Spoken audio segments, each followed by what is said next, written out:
Lunes 8 de diciembre de 2025, aquí comienzan las noticias. Somos Noticiero Guatevisión y vamos a hablar de lo que está ocurriendo en directo. Como saben, en esta emisión las noticias están en desarrollo. Hablemos del cártel de Sinaloa que irrumpe en Guatemala con ataques armados en Huehuetenango y también en San Marcos. Han dejado hasta ahora un muerto y evidencia de una disputa por el narco en la frontera. Hablaremos del tema. Y asesinan al alcalde de Mazagua durante un desfile navideño. Varios jefes ediles del partido Vamos han sido víctimas de violencia en el país en los últimos meses. Analizaremos por qué.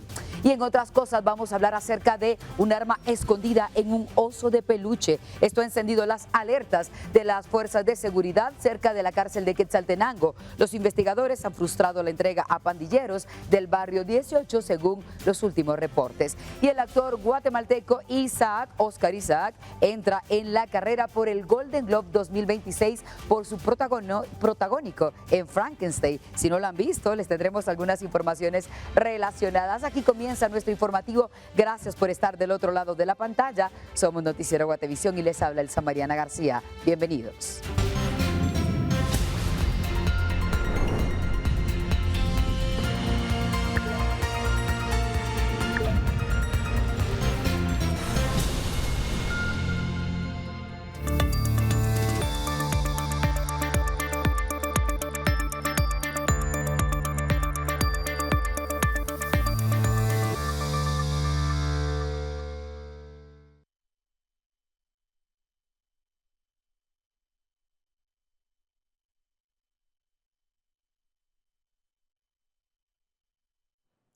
Sean todos bienvenidos, gracias por estar iniciando esta semana informativa con nosotros. Les invitamos a ponerse cómodos, a preparar sus alimentos, a disfrutar de una buena taza de café, mejor si es guatemalteco, y a disfrutar de la jornada. Tenemos muchas alertas e información que también nos dará mucho orgullo, como la que les adelantábamos de Oscar Isaac y su lucha por llegar a estos Golden Globe con un premio. Vamos a hablar de lo que ha ocurrido en la calle y también en las carreteras, así que atención a este informativo. Un cadáver y altares de la Santa Muerte, eso esperaba a agentes de la policía, que ha tenido una jornada interesante. Ellos ingresaron a una vivienda muy sospechosa en Misco. Allí habían descubierto la guarida de una pandilla del barrio 18 en la colonia Pérez Guisasola, aldea San José, La Comunidad. Allí fue arrestada una mujer identificada como Stephanie Paola Araujo Juárez, que también es conocida como La Chaparra, de 25 años. Una investigación habría llevado a las fuerzas del orden a este lugar luego de que dos personas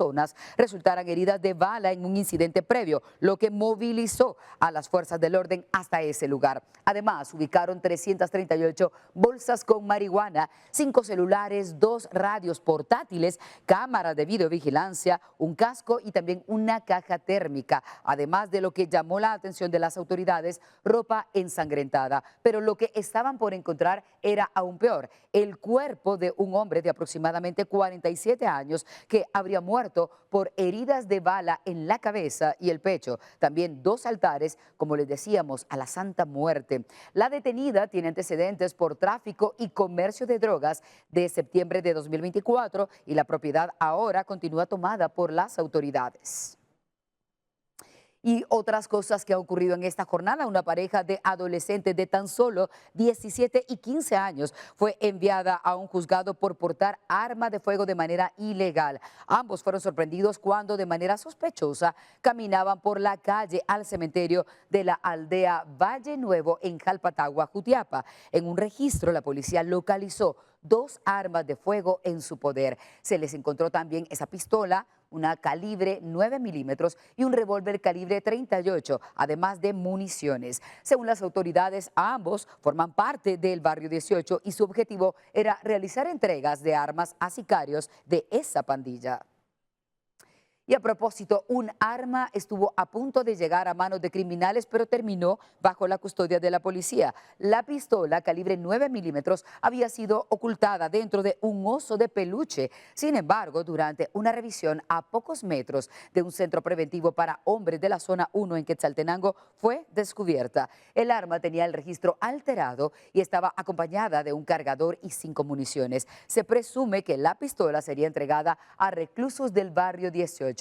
El hallazgo se produjo a unos 20 metros tan solo del ingreso a ese centro carcelario.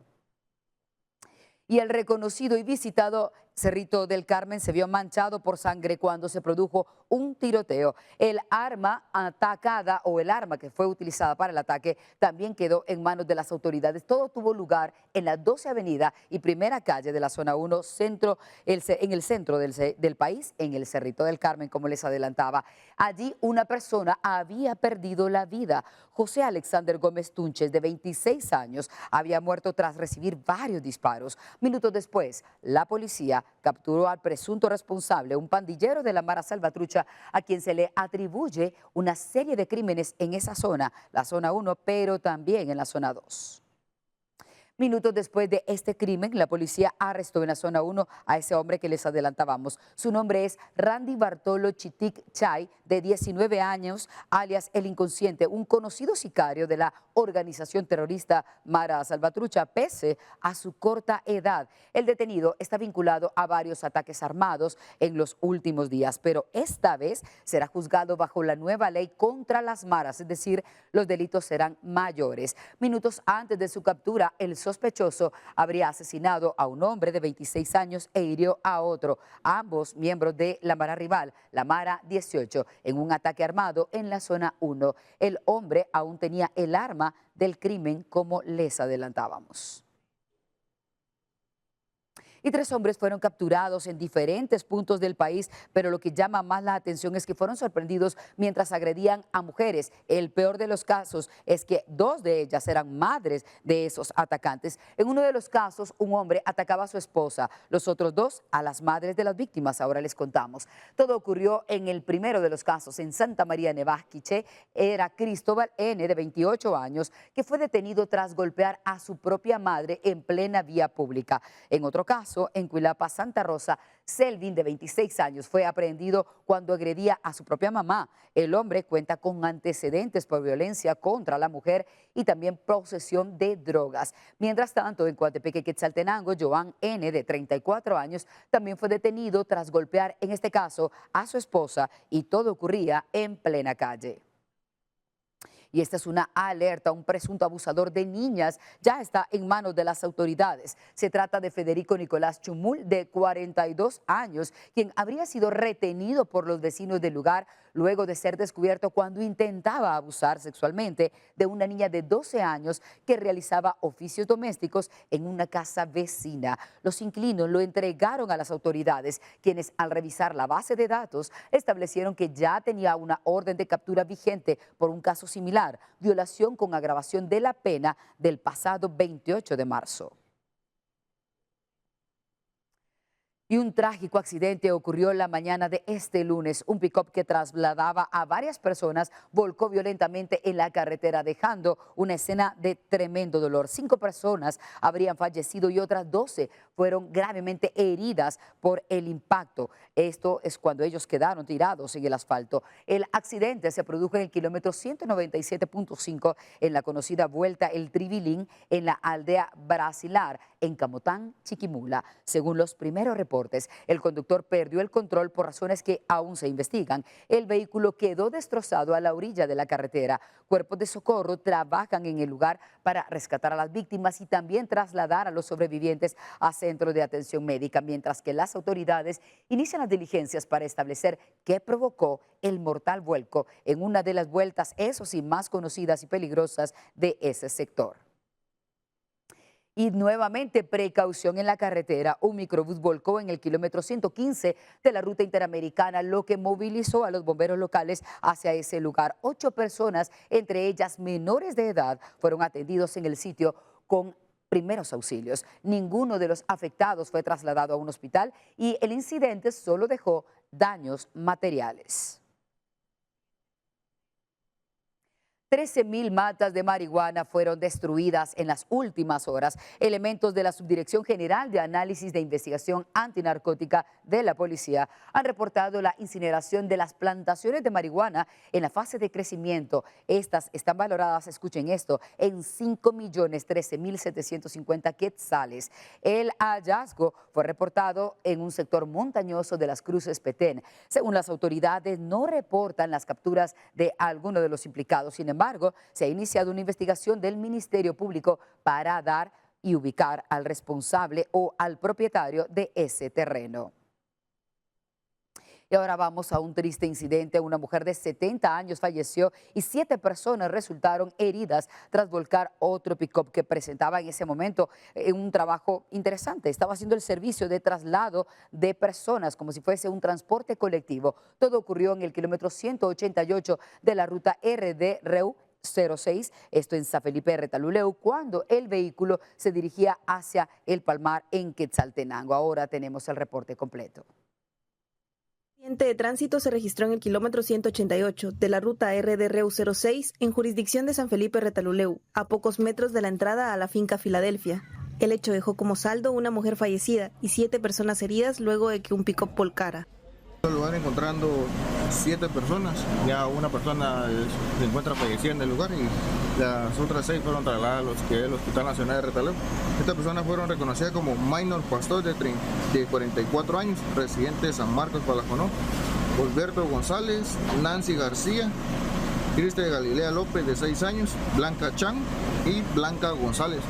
Ambas son residentes de San Marcos, Palajonó y fueron estabilizadas en el lugar y trasladadas a lo que es el Hospital Nacional de Retaluleu. El pick-up prestaba el servicio de transporte colectivo y se dirigía hacia la comunidad Nueva Esperanza Miralta en el Palmar Quetzaltenango, cuando volcó por causas desconocidas. La víctima mortal quedó atrapada bajo el vehículo y fue identificada como Dominga Pastor, de 70 años. Nosotros fuimos a Retaluleu y no pensábamos esto, ¿verdad? Pero yo venía con mi cuñado y de repente pues vi el carro ahí, pero yo nunca pensé, ¿verdad?, de que mi tía iba a estar ahí. Y de repente le pregunto al hijo del piloto del carro y le dije qué pasó. Y me dijo, bien, pero yo nunca sabía. Y cuando él me dijo, el problema es que su tía está debajo del carro. Familiares informaron que la mujer había viajado a Retaluleu con el objetivo de cobrar su pensión del adulto mayor y a realizar compras. El área fue acordonada para que el Ministerio Público realizara las diligencias correspondientes. Las 7 personas heridas presentaban golpes y laceraciones, por lo que fueron atendidas por socorristas en el lugar y posteriormente trasladadas al Hospital Nacional de Retaluleu. Desde Retaluleu reportó Victoria Ruiz. Una verdadera tragedia. Aprovechamos a recordarles que hay asfalto mojado en ciertas regiones, así que si van a andar en carretera, por favor, mucha precaución. Vamos a otros temas y tras el asesinato del alcalde Nelson Luciano Marroquín, que fue atacado a balazos durante un desfile navideño, el Ministerio Público y la policía intensifican las investigaciones para esclarecer el crimen. En la municipalidad de Mazagua, Escuintla, dan el último adiós al alcalde Nelson Luciano Marroquín. El jefe edil fue atacado a balazos el sábado en la aldea Overo, a unos 22 kilómetros del centro de Mazagua.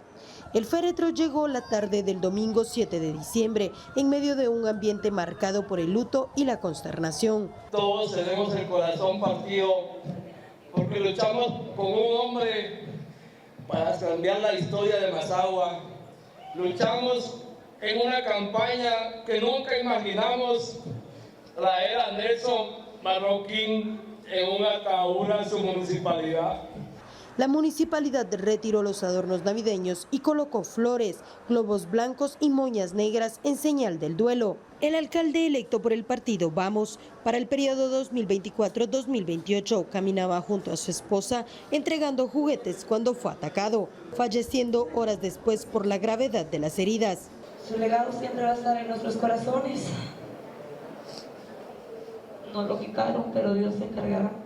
La justicia divina de Dios es perfecta y créanme que con eso, con Dios nadie se mete y con los hijos de Dios nadie se mete. Con los hijos de Dios nadie se mete. Y se metieron con un hijo de Dios y Dios se va a encargar de eso. Nosotros no, es Dios. De la justicia divina tarda, pero llega.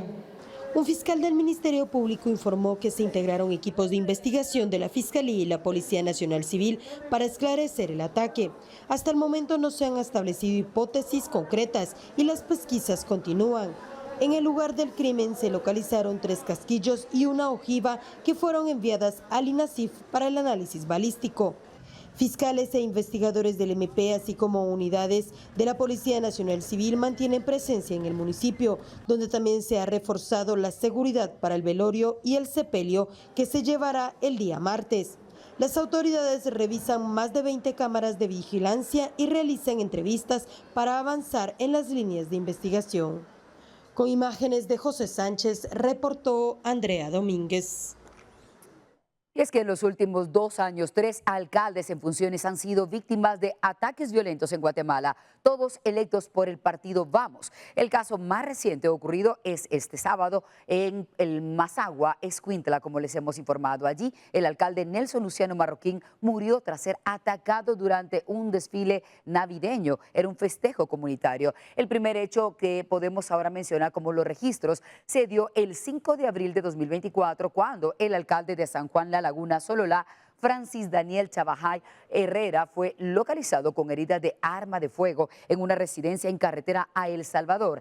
Chavajay era cercano al diputado Alan Rodríguez. El segundo caso ocurrió el 26 de febrero de 2025, cuando el alcalde de Chuarrancho, Gerson Saúl Shot, fue emboscado en la ruta al Atlántico. Las pesquisas apuntaron a integrantes del barrio 18, presuntamente contratados por 10,000 quetzales. Tras el crimen en Mazagua, asumirá la alcaldía el concejal primero, Israel Castillo Ortega.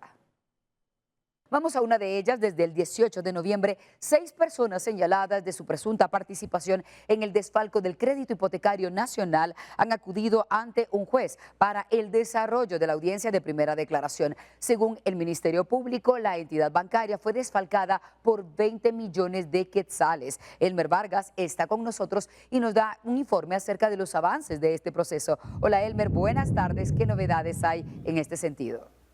¿Qué tal, Elsa Mariana? Buenas tardes, qué gusto saludarte a ti y a toda la audiencia de Noticiero Guatevisión. Y es que por cuarto día o por cuarta sesión continúa la audiencia de primera declaración de 6 personas que estarían vinculadas o que son señaladas de su presunta participación en un caso de desfalco al crédito hipotecario nacional, a este Banco Nacional, por un monto de 20 millones según las primeras investigaciones y la información que ha proporcionado el Ministerio Público.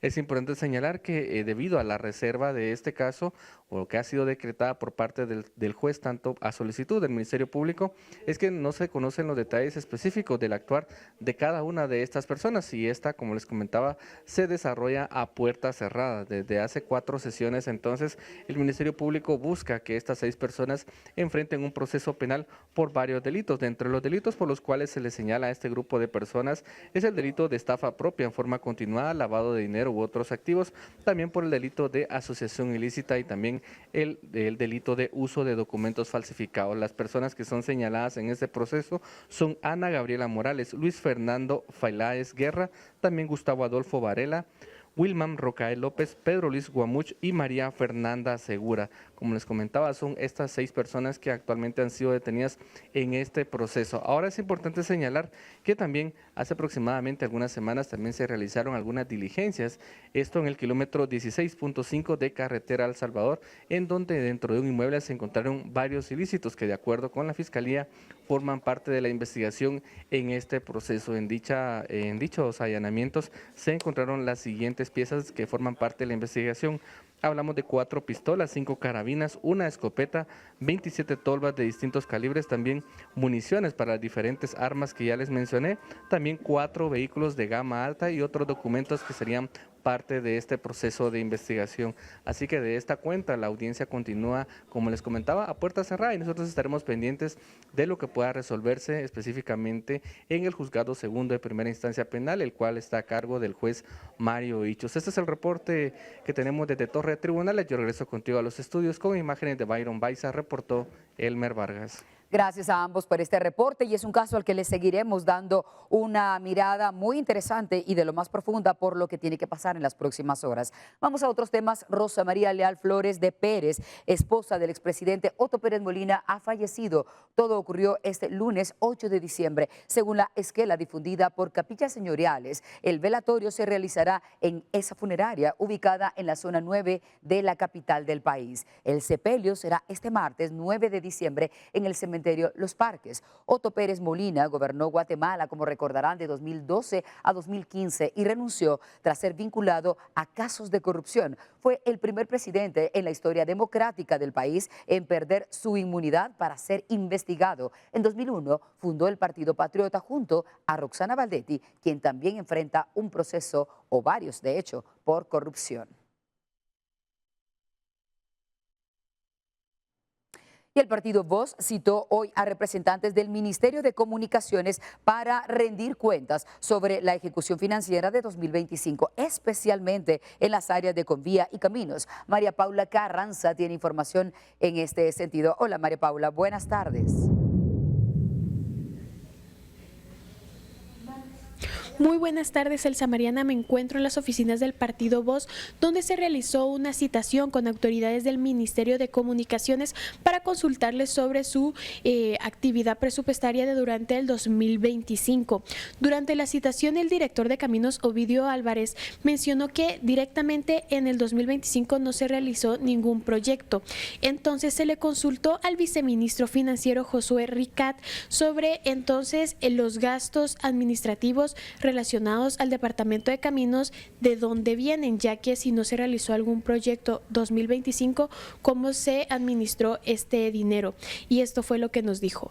Utilizar el término deuda de arrastre es un poco complejo. Recordemos de que los proyectos contratados son multianuales y en función de eso también su ejecución.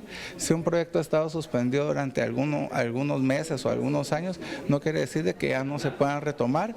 Esas son cuestiones que evidentemente tiene que haber la máxima autoridad, ver si se vuelven a activar o no.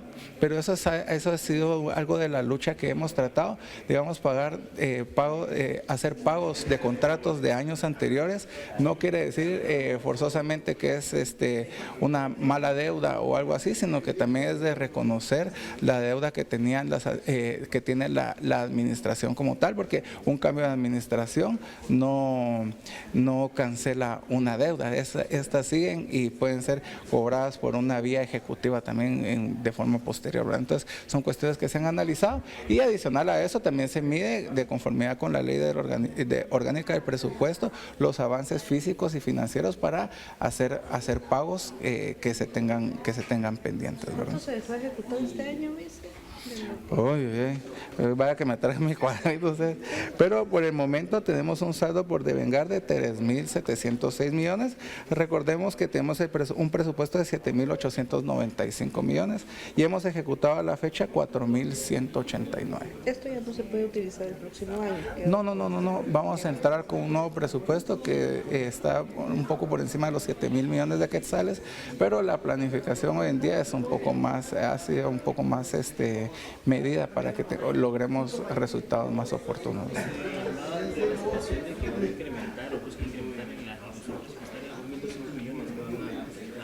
Sí, son nuestras proyecciones. Recordemos de que ahorita pues ya se hicieron solicitudes al Ministerio de Finanzas Públicas para las dos COPE, pero para la primera que ya solicitamos arriba de 400, todavía nos queda un tanto más y estamos evaluando el resto de proyectos o qué vamos a hacer con el presupuesto. Recordemos que pueden existir también modificaciones presupuestarias que puedan bajar el presupuesto y en consecuencia subiría el monto de ejecución, ¿verdad?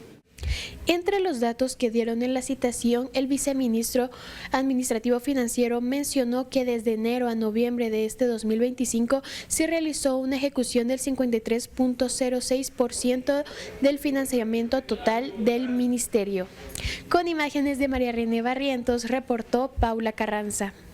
Gracias, Paula, y allí tenemos ese informe que nos interesa, sobre todo por terminar el año y ver cómo avanza el Ministerio de Comunicaciones. Gracias por ese reporte. Vamos ahora a otros temas. El Hospital de Mazatenango ya puso en funcionamiento la nueva clínica de la mujer, destinada a la detección temprana y al seguimiento de enfermedades como el cáncer de mama y el cuello uterino. Según las autoridades, se espera atender entre 50.000 y 75.000 mujeres cada año, tanto en Suchitepeques como municipios cercanos. Esta unidad es parte del proceso de fortalecimiento de la red de servicios del modelo de atención integral e incluye en el país para toda la atención que se requiera. La clínica se encuentra exactamente en la primera avenida norte de la zona 1 de Mazatenango.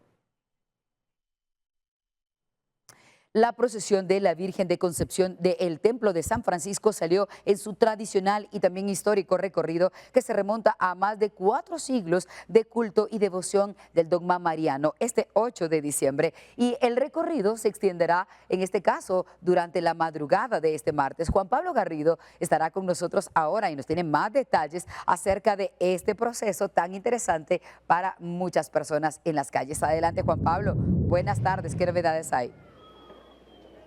Gracias, buenas tardes. Información en vivo y en directo que podemos trasladar desde el atrio de la iglesia de San Francisco, ubicada en la 13 calle y Sexta avenida de la zona 1, ya que en breves minutos dará inicio el recorrido procesional de la Virgen de la Inmaculada Concepción, una tradición que se remonta a más de 400 años en la ciudad capital. Como podemos observar, gracias a las imágenes que realiza mi compañero José Sánchez, la feligresía católica se ha volcado a acompañar esta procesión, esta advocación mariana, la cual mencionaba son más de cuatro siglos de tradición, historia cada 8 de diciembre. Es importante mencionar que esta procesión en su cronograma o en su itinerario tiene programado salir a las 13 horas con 30 minutos para posteriormente hacer su ingreso al filo de la medianoche de este martes 9 de diciembre. En las imágenes que realiza mi compañero podemos ver la procesión prácticamente ya está en el atrio y se espera un recorrido procesional de aproximadamente 12 horas. Según las autoridades de esta iglesia católica han dado a conocer que a las 14:30 horas se tiene previsto que pase enfrente de Catedral Metropolitana. Posteriormente a las 15 horas con 40 minutos en la parroquia La Merced, 20:05 Rectoría de Santa Teresa, 21:55 Parroquia de Santo Domingo, 22:50 Arco de Correos, para ingresar al Templo de San Francisco aproximadamente a la 1 de la mañana con 30 minutos. Es importante también mencionar que con el pasar de las horas se espera que el cortejo procesional avance entre alfombras, incienso, rezos y quema de pirotecnia en honor a la advocación de la Inmaculada Concepción, cuya fiesta litúrgica se conmemora cada 8 de diciembre. En el atrio de la iglesia podemos mencionar, hay personas de todas las edades, hombres, mujeres y niños, que se preparan ya para iniciar el recorrido procesional de la consagrada imagen de la Virgen de Concepción, una tradición que tiene ya más de 400 años de historia. De momento es parte de la información que podemos compartir con mi compañero José Sánchez. Yo retorno a los estudios centrales. Buenas tardes. Buenas tardes, información en desarrollo, como les adelantábamos, precaución también si deben transitar por ese sector. Vamos ahora a hablar un poco del clima y mucha atención porque hay que abrigarse. El INSIBUME ya pronostica para esta semana una niebla en las primeras horas del día y también para la noche. El cielo nublado en algunas regiones y un ambiente cálido durante ciertas jornadas. Se esperan lloviznas, pero también lluvias un poco más intensas, especialmente al inicio de la semana, asociadas con el acercamiento de un frente frío que viene desde la península de Yucatán y también a la entrada de humedad de ambos litorales. En la meseta central, atención, incluida la capital del país, predominarán mañanas con neblina, también un cielo parcialmente nublado y posibles lluvias, mientras que en el altiplano se espera noches frías e incluso heladas meteorológicas. En el Pacífico guatemalteco el ambiente será mucho más cálido, muy pocas nubes y lluvias dispersas en la tarde o por la noche. Para Petén y el Caribe tendrán nubosidad y algunos chubascos aislados, mientras que en el Motagua y en el oriente se registrarán condiciones cálidas y húmedas, con lloviznas en zonas de montaña. El INSIBUME les recuerda también mucha precaución por la reducción de la visibilidad y las bajas temperaturas en las regiones altas. Ya ven que hemos hablado de incidentes y muchos tienen relación con el clima. Las malas condiciones sin duda pueden colocar a todos en una situación más compleja. Y ahora hablemos un poco también del clima, pero de lo que están haciendo las autoridades. La Coordinadora Nacional para la Reducción de Desastres, CONRED, ha informado que desde el 1 de noviembre hasta la fecha han atendido a 86 emergencias relacionadas con la época fría. Según el reporte, 7.959 personas han resultado afectadas, 1.514 están están damnificadas y 21 permanecen albergadas. También se registran 5 personas fallecidas en distintos acontecimientos. En viviendas, 51 se registran con riesgos, más de 1.500 han presentado daños moderados y una fue clasificada con daño severo, es decir, no se puede habitar. Los departamentos más afectados, mucha atención: Izabal con 35 incidentes, Guatemala con 14, según los reportes, y Alta Verapaz con 7. Además, se reportan 20 carreteras afectadas y centros educativos con daños, mientras que no hubo afectados en los servicios de salud, los puentes ni el sistema de agua. Las autoridades mantienen monitoreo por las bajas temperaturas y se les recomienda a todos mucha precaución.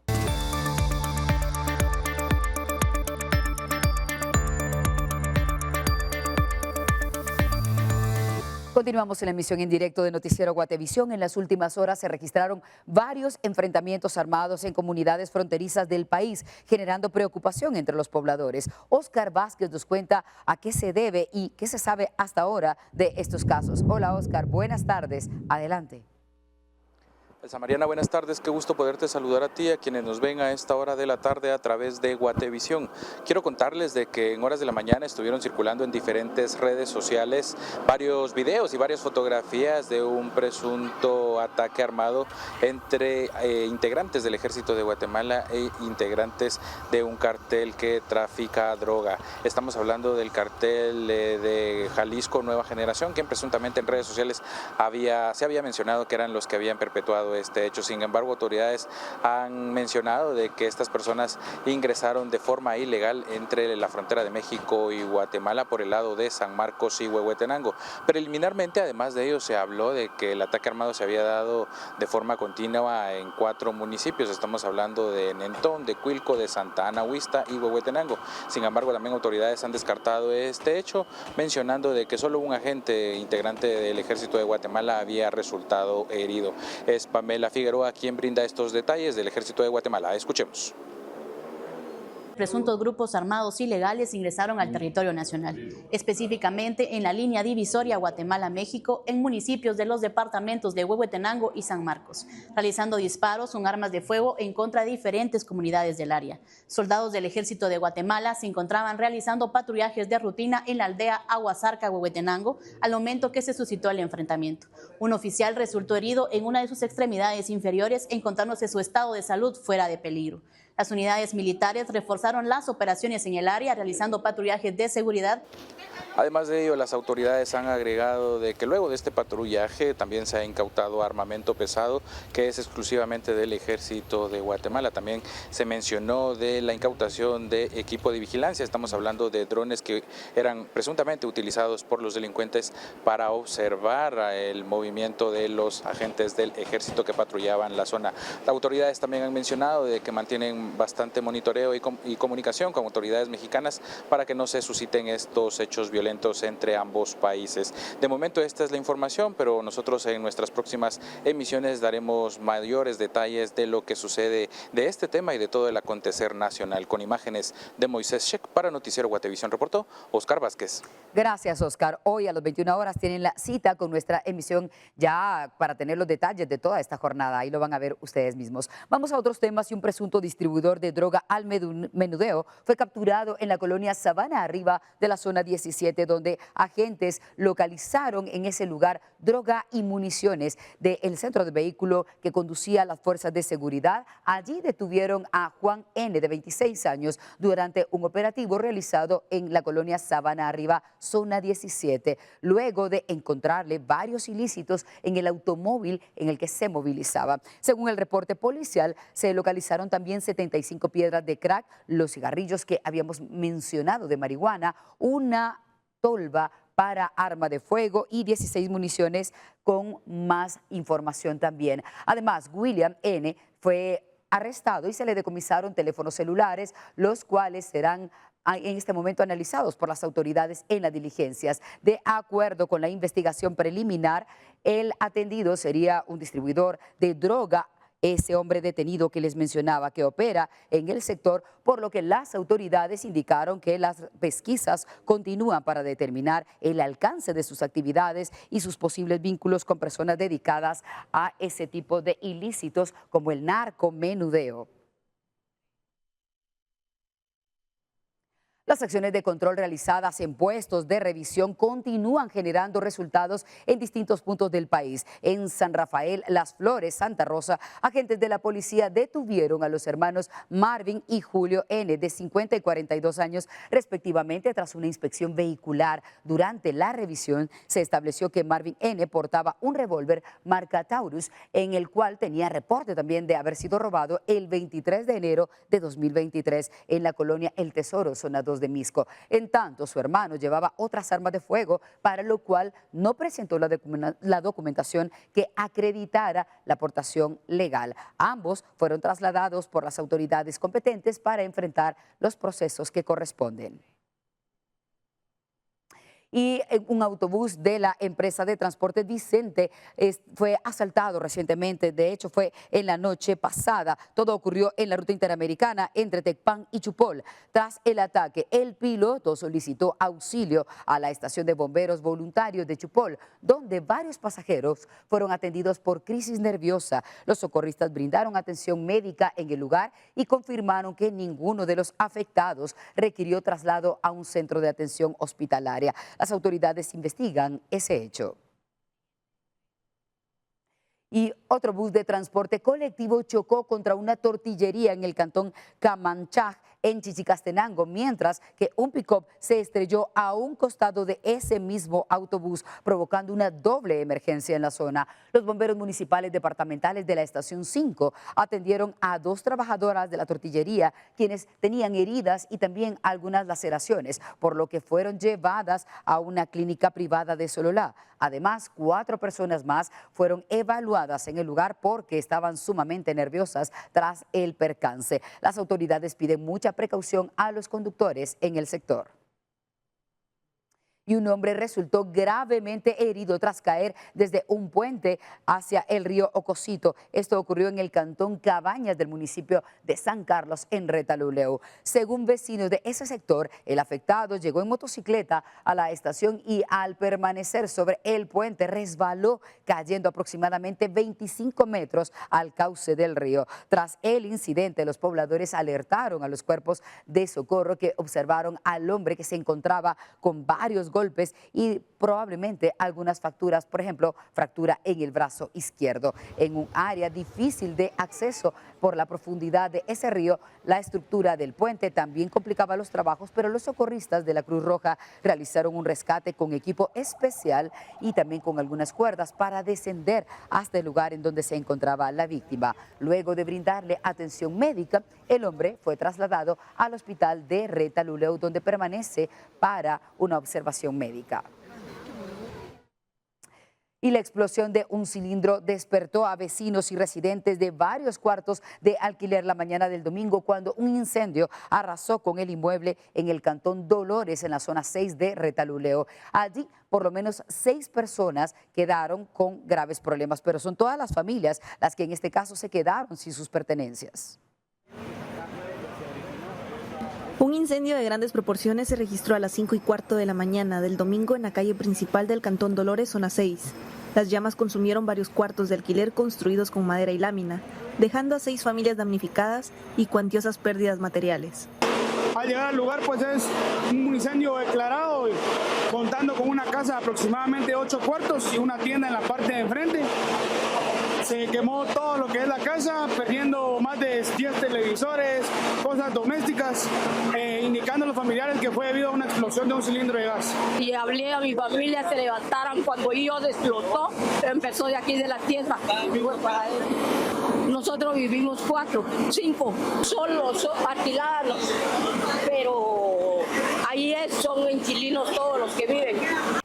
Elementos de los cuerpos de socorro acudieron al lugar y trabajaron durante aproximadamente 40 minutos para controlar y extinguir el incendio, evitando que las llamas se propagaran a viviendas cercanas. Antes que empezara el fuego estábamos durmiendo, pero se alertaron de las personas, oímos gritos, empezamos a salir y todo, si no lo hubiéramos sentido, lo hubiéramos quemado adentro. 8 habitaciones fueron consumidas por el fuego, junto a electrodomésticos, muebles y pertenencias personales. Sin nada se quedaron las familias, pero ahí sí que como vecinos tenemos que apoyarlos, va. Y ahí sí que tal vez haciendo ventas o algo para poder apoyarlos. Sí, muy difícil, va, porque con qué sacrificio hace uno sus cosas, va. Pero en nombre de Dios, todo, ahí sí que ellos están vivos, es lo primordial, va. Como dice el dicho, ¿verdad? La vida nos da sorpresas. Y es lamentable para todos los vivientes, pues que dice que Dios los ayude a recuperar lo que han perdido. Los bomberos indicaron que, de acuerdo con versiones preliminares, el siniestro pudo haberse originado por un cortocircuito y hacen un llamado a la población a extremar medidas de seguridad, especialmente durante la temporada de fin de año. Desde Retaluleu reportó Victoria Ruiz.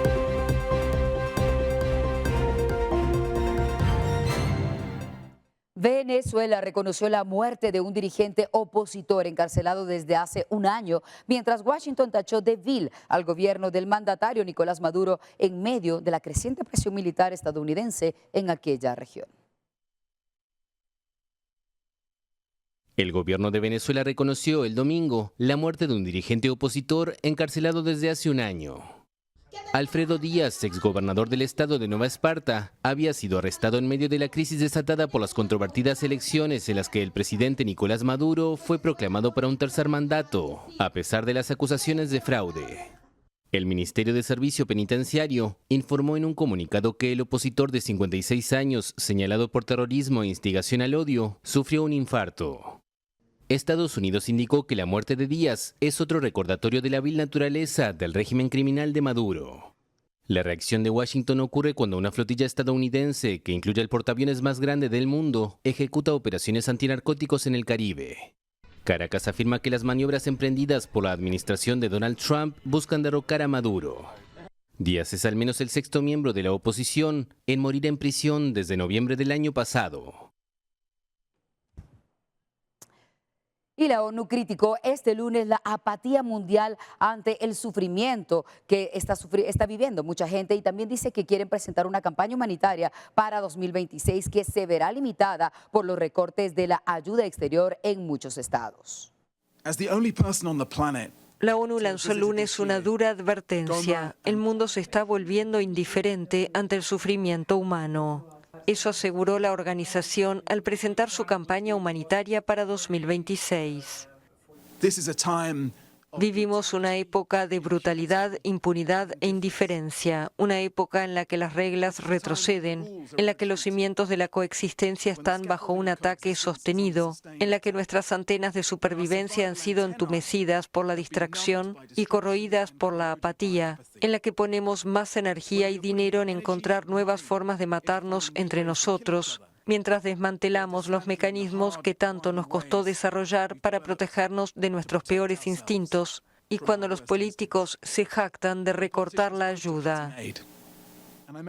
El alto funcionario condenó la ferocidad y la intensidad de los asesinatos, el completo desprecio por el derecho internacional y los horribles niveles de violencia sexual que presenció sobre el terreno en 2025. Y dijo que pese a esto, la ONU solo pudo recaudar este año $12.000 millones de los 45.000 millones que solicitó, su nivel más bajo en una década. Esto permitió ayudar únicamente a 98 millones de personas, 25 millones menos que el año anterior. Para 2026, la ONU aspira a recaudar $33.000 millones para ayudar a 135 millones de personas, aunque es consciente de que alcanzar este objetivo será difícil debido a los recortes de la ayuda exterior del presidente estadounidense Donald Trump. Entre las prioridades para el próximo año están Gaza, Cisjordania y Sudán. Naciones Unidas estima que 240 millones de personas en zonas de conflicto afectadas por epidemias o víctimas de desastres naturales y del cambio climático necesitan ayuda de emergencia. Y los países miembros de la Unión Europea aprobaron este lunes un endurecimiento de las normas migratorias que permitirán la creación de centros de retornados fuera del bloque para los solicitantes de asilo cuyas demandas hayan sido rechazadas. La Unión Europea aprobó el lunes un endurecimiento de sus normas migratorias. Los 27 países que integran el bloque adoptaron un paquete de medidas que permitirán la creación de centros de retorno fuera del bloque y aplicar sanciones más severas contra quienes se nieguen a abandonar el territorio europeo. También permitirán enviar a los migrantes a países que no sean sus naciones de origen, pero que Europa considere seguros.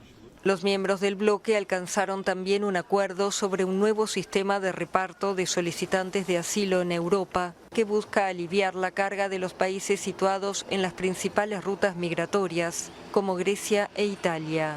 El plan es cuestionado por la izquierda y las organizaciones que defienden a los exiliados, quienes denuncian que se trata de medidas que vulneran los derechos humanos. Para entrar en vigor, el paquete de medidas todavía debe ser ratificado por el Parlamento Europeo, donde cuenta con el respaldo de la derecha y la extrema derecha. Su adopción final podría llegar a inicios del próximo año.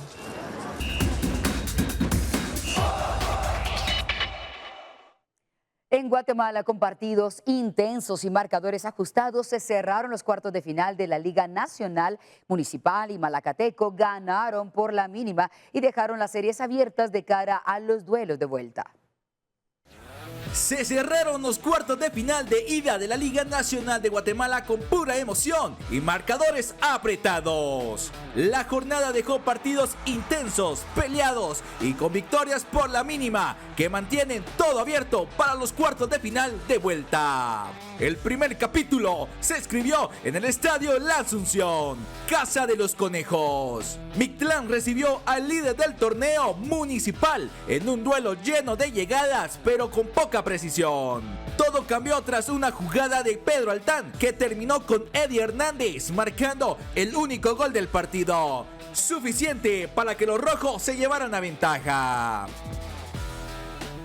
En el otro cruce, Malacateco defendió su fortaleza ante Aurora FC. Fue un encuentro más calmado, pero los toros supieron imponer su localía. Con un solitario gol, consiguieron un valioso 1-0, que les da la ventaja parcial en esta serie. Así se vivieron los primeros dos duelos de los cuartos de final de la Liga Nacional de Guatemala. Todo queda abierto y la serie se definirá a mitad de semana, cuando se disputen los partidos de vuelta en la búsqueda de un cupo a la gran semifinal del fútbol nacional. Para Noticiero Guatevisión, Kevin Gordillo.